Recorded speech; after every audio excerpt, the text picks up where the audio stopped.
Hey, this is Sky. Welcome to my YouTube channel. So let's talk today a little bit about having a relationship with the universe. You know, there's a certain amount of faith that you gotta have when you don't know what kind of moves you're gonna make, when you have no real game plan, you don't really know what you're gonna do with your life, or you have some sort of just mental block that's not allowing you to really see a clear path. And what do, right? You just stop and sit there forever. Sometimes we have to keep moving forward in life, even if we don't really have a clear direction.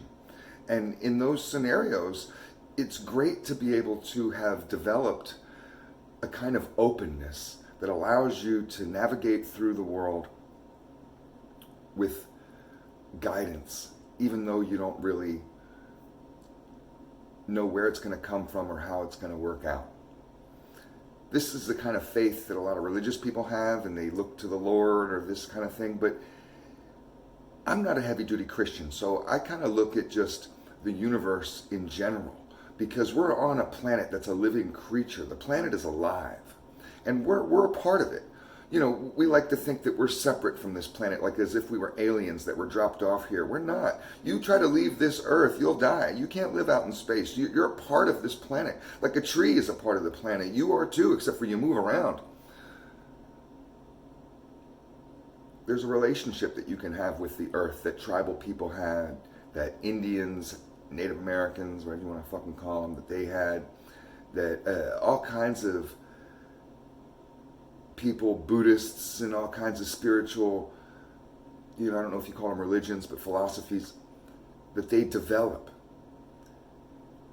And one of the ways that we can do that is just by being open.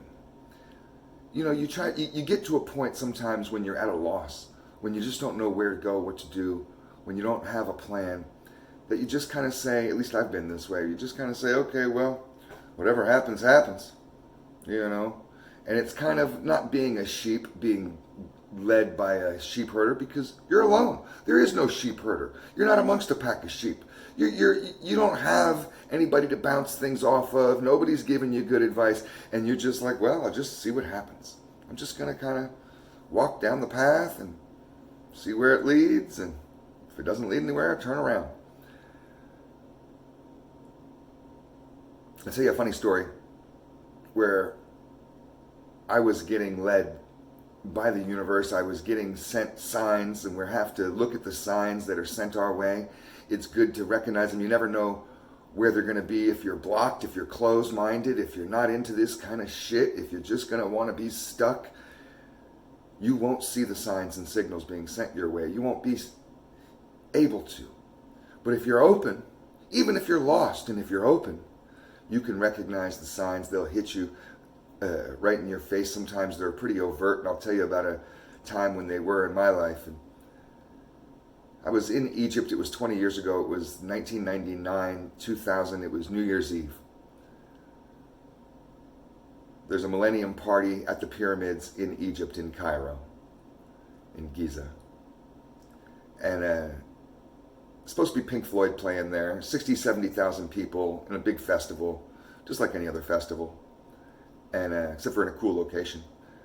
But Pink Floyd couldn't show up. They couldn't get into the country because of they had some sort of visa problem, with their passports or some shit. So they couldn't get in, so they had to reschedule somebody else. And they got this French electronic producer. I don't even know what you call him. It's like a composer.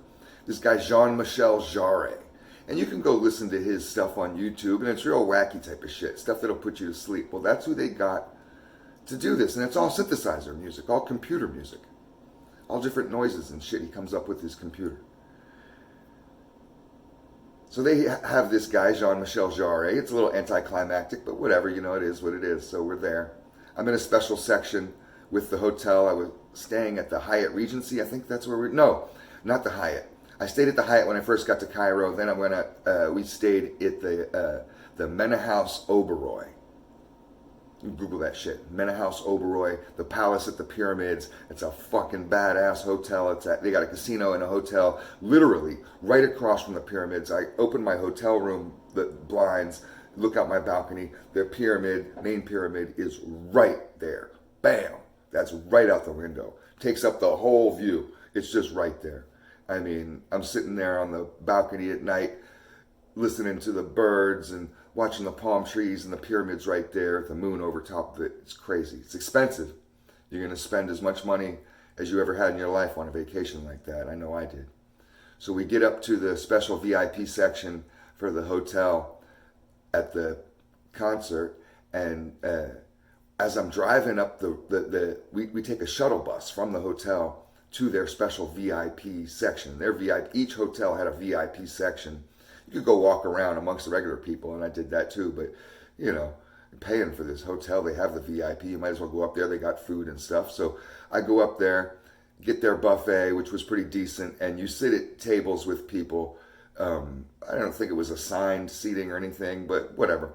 You end up sitting at a big giant round table with a bunch of people, and as we're driving up the road to get to the VIP section, we're in this little shuttle bus, little van, and we're driving up this windy road to get to the pyramids. We're up this hill where you can get a nice view of the pyramid, and there's advertisement signs, like billboard, small, not too small, but maybe 6 feet long and maybe 4 feet tall, rectangular wooden signs that were installed. A lot of them, every so many yards, 20 yards or so. So they're peppered all the way up this road, and we go a mile or two, a couple miles up this road to get to the top to park where the VIP section for all the hotels were. So these signs, these billboards, I'm talking about recognizing signs sent your way. These fucking billboards had my name on it. They all said Sky, SkyTel. And the tel was written real small. The word sky was white signs with the word sky in blue. SkyTel. That's like a fucking cell phone company over there somewhere. We don't have that shit here. They got it over there though. And every sign it says Sky, Sky. And I'm just looking at this like, you know, that's cool. It's my name. That's weird. We're driving up a road and I'm watching about 50 signs on either side of me that say my name. It's just one of these weird coincidences, little quinky dink. I'm not really paying attention though, not figuring it's any kind of message to me. I don't think like that. I'm not some kind of nut walking around looking for messages from the goddamn mystical universe, I'm just a regular person. We get up to the VIP section, which was nice. Shit everywhere. I'm an old fucking criminal. At this point, I had gotten my shit together and changed my life, so I was no longer when I was at this party. But I still had that mentality. There was this woman standing in line in front of me as we were waiting to get in and go to the buffet and then sit down. And we sit down in groups. And she had this diamond necklace. Oh my God. I mean, my brain starts turning. I'm thinking I'm going to snatch this motherfucking diamond necklace and figure out how to get back to my hotel. But I couldn't have a clear plan. If I would have come up with a clear plan, oh my God, I might have done it. But I couldn't come up with a clear plan. So I didn't. I just sat and drooled on this thing as I got food and was just like, oh my God, look at that necklace. We go sit down. The chick with the necklace, older woman, she sits down at the table too. I'm at this big round table. Her whole family is there. She's got a big family. They're all from Texas. They're staying at the hotel also, but somewhere else. The hotel's a big, massive compound. It's a big palace. This guy built the palace for like his girlfriend or something, then she dumped him. But we're talking hundreds of years ago, and they ended up making it into a hotel. The Mena House Oberoi is a great hotel. Palace at the Pyramids. But this chick's daughter, the chick with the fucking diamond that I wanted to steal, her daughter is sitting right next to me. Little blonde-haired chick. She's probably 17, 16, something like that. Teenager. I was 28, and she was probably 17. She was pretty, 17-year-old, little blonde-haired chick. And her name was Sky. So she's sitting next to me, and everybody's tripping out. Oh, you guys are both named Sky. Oh, you're both Sky. And I'm thinking, that's weird. That's the second Sky, because I had all those signs coming up the road. That was, even though that was like 50 skies in a row, that was just weird. And now here's another Sky. This is a lot of skies going on here tonight. I don't know what the fuck is going on. So I start to get a little bit strange on it. I'm just like, well, what? Not that thinking there's any kind of signs or any kind of messages being sent to me. Or I'm not reading into nothing. There's no symbolism here. I'm just thinking whatever. This is weird though. And she fell in love with me. I was 28. I ain't fucking with no teenager. I had a girlfriend at the time I'm perfectly happy with who was an adult. But she was on me for most of the night. Wherever I would go, she would follow me. We're hanging out in a group. I'm with her family, her mom and dad, her brothers and sisters, and her family, and I'm with some of my friends. And we're all hanging out. Her older brother had found some beer. And in Egypt, that's a hard thing to do because it's a Muslim country. They don't drink. So he had some beers. He shared me some beers with me. And I'm sitting there with her brother and with this chick, Sky, on the other side of me. And me and her brother are drinking these beers. And I was so happy to have some because I was a major alcoholic at the time. I hadn't had any beer in a while. I had been sick. And I was finally getting over being sick. So it just felt good. Drinking those beers just felt really good. And we're sitting there at the pyramids. The concert goes. This guy, Jean-Michel Jarre, has a 4-part concert, like a classical piece. And it's like the 4 seasons or whatever. And one's earth, water, wind, and sky. The last one was sky. And that was right around, this was New Year's Eve. So it's right around midnight. They start the final part, the 4th part of his 4-part electronic music thing. I don't even know what to call it. And it's all just weird music. Just weird fucking sounds, man. It would have been great if I was on acid. You'd sit there and trip out to it. But otherwise, it was just a bunch of weird goddamn noises. And boring to watch. This guy on stage behind a computer, just sitting there, some nerd pushing buttons on his goddamn computer. It's not even like watching a band. But the 4th part was sky. And they announced that shit. And on the pyramid, they're flashing laser lights. So when the earth part comes up, it has the word earth flashed in laser lights. Big. Several stories high. Flashed right on the side, on the face of the pyramid. And we're sitting there in the VIP section on the hill looking over there, just like, And then they do the fire section and the word fire. And the whole time during his electronic fire section or each piece, they're flashing shit on the pyramid with the lasers. So the 4th part comes up and it's sky. And the fucking word, my name, is flashed on the pyramid. In big giant letters, in lasers. Huge. Several stories high, SKY, right on the pyramid.